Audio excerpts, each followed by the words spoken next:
L'Europa al voto, cominciamo un viaggio tra i paesi dell'Unione in campagna elettorale su questioni interne che possono influenzare le elezioni. Partiamo dalla Germania con il corrispondente Rino Pellino.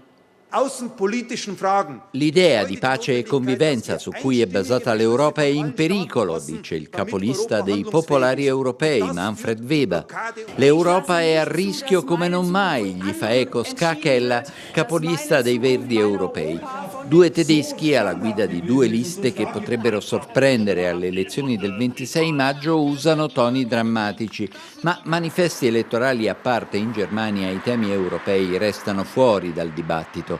L'attenzione rivolta ai temi interni, grande coalizione divisa sulla pensione di cittadinanza per aiutare i 6 milioni di pensionati al limite della soglia di povertà e poi il caro affitti aggravatosi negli ultimi 2 anni, la spinta dei giovani sull'ambiente, l'economia che non corre più come prima nonostante la quasi piena occupazione e consumi in aumento. Proprio l'economia, la Brexit, le tensioni sui dazi tra USA e Cina sono gli argomenti con i quali quasi tutte le forze politiche cercano di convincere dell'importanza dell'Europa i 65 milioni di elettori.